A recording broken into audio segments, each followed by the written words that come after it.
गांव के एक कोने में एक पुरानी झोपड़ी थी। उसी में रहती थी दो बहनें, ज्योति और मीरा। माँ बाप कुछ साल पहले आई महामारी में गुजर गए थे। उनके जाने के बाद दोनों बहनें खुद ही एक दूसरे की सहारा थे। एक दिन अपने ही धुन में झूलती हुई मीरा मंदिर से लौट रही थी। हाथ में पूजा की थाली थी, चेहरे पर वही पुरानी मासूम मुस्कान। अब आई है तू मीरा? सूरज सर पर चढ़ आया और तू फूल चूहिया बनकर घूम रही है मंदिर में। दीदी, मैं जल्दी आने वाली थी लेकिन गौरी काकी की बकरी झाड़ियों में फंस गई थी। निकालने में थोड़ी देर हो गई। तेरा क्या है? तू तो सबकी मदद करती घूमती रहे, चाहे घर में चूल्हा जले या ना जले। दीदी, आप गुस्सा क्यों करती हो? माँ कहती थी जो दूसरों के काम आए वही इंसान कहलाता है। माँ अब नहीं है मीरा, और उनके कहे बातों की अब इस दुनिया में कोई मूल्य नहीं रही। अब कोई किसी के लिए कुछ नहीं करता। मीरा चुप हो गई। उसके चेहरे पर हल्की उदासी थी। वो झोपड़ी के कोने में रखे उस लकड़ी के संदूक तक गई जिसमें माँ की यादें अब भी सांस लेती थीं। संदूक से निकाला हुआ एक साड़ी मीरा छू के अपनी दीदी से बोली, दीदी, जब यह साड़ी माँ पहनती थी ना, तब हमें देखकर मुस्कुराती थी। कहती थी तुम दोनों एक दूसरे का सहारा बनना। मीरा की बात सुनते ही ज्योति का चेहरा नम हो गया और उसकी आंखें पल भर को भीग गई। लेकिन ज्योति अपनी भावनाओं को छुपाते हुए मीरा से बोली, मैं तुझसे सख्त हूं मीरा, क्योंकि मैं डरती हूं अगर तुझे भी एक दिन कुछ हो गया तो मैं अकेले कैसे जीऊंगी। इस दुनिया ने मुझसे सब छीन लिया है।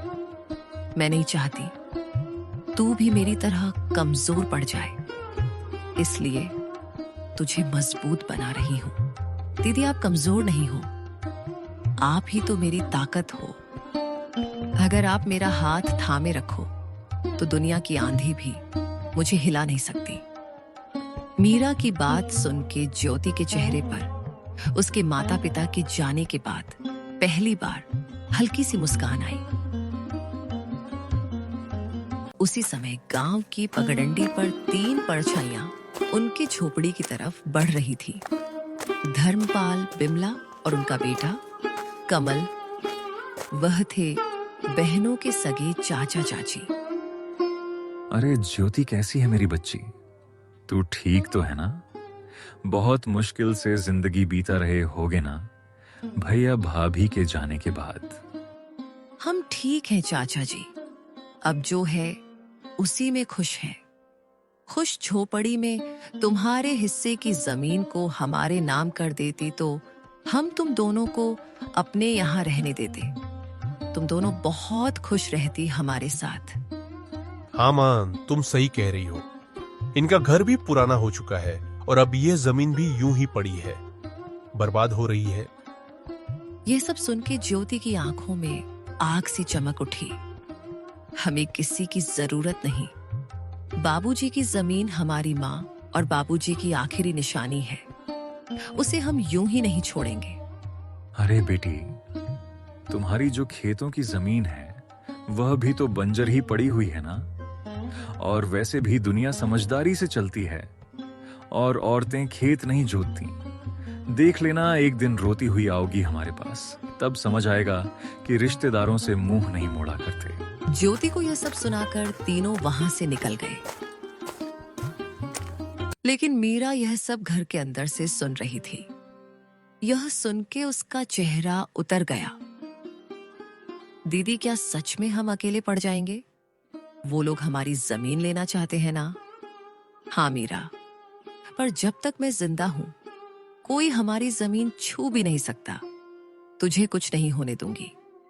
रात को चूल्हे के आगे बैठी हुई मीरा अपनी दीदी से बोली, दीदी, माँ की साड़ी मैंने संभाल के फिर से संदूक में रख दी है। और हाँ दीदी, कल भागवत कथा है गांव में, चलोगे ना? मन को थोड़ा शांति मिलेगा सुन के। लोग बातें बनाते हैं मीरा, ताने मारते हैं और सोचते हैं कि हम प्रसाद के लालच में जाते हैं, पर हम तो अच्छे हैं ना।